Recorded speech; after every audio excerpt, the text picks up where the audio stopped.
maybe the most basic pieces of software I can't live without are going to be browsers. Now, I know these are things we've mentioned before. I know they're things I've demoed before, but while I've got everything all in one place, I just thought, why not? Let's run through it one time really quickly. I absolutely positively always bounce between three browsers, and with reasons for each of those.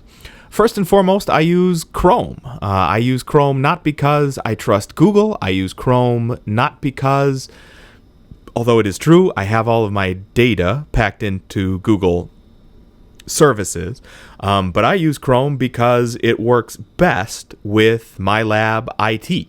So because I'm in here all day, every day, the same as you guys are, I have to use Chrome. As it turns out, Chrome is actually also the preferred browser for Eagle, so it works out really pretty well that way. After that, the next most used browser I have is this one. It is Firefox. The reason I use Firefox is because unlike Chrome, when I tell Firefox do not track, Firefox will not track.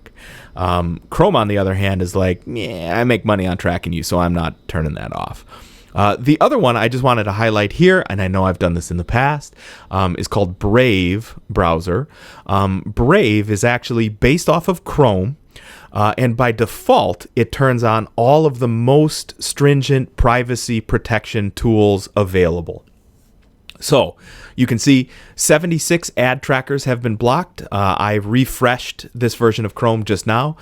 So over the last 24 hours or so, 76 ads were blocked, 25 HTTPS upgrades. So essentially that wastes a little bit of your time.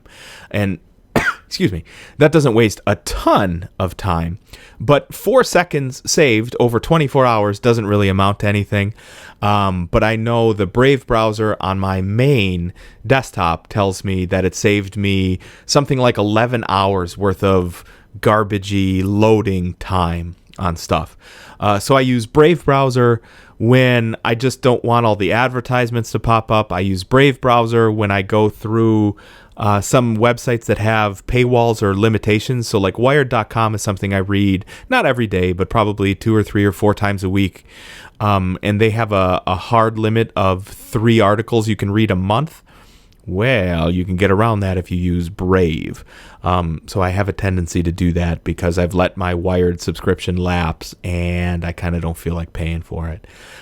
So Brave for Chrome but secure, Firefox for Firefox but secure, and Chrome for everything else I do that requires, my lab IT, for example.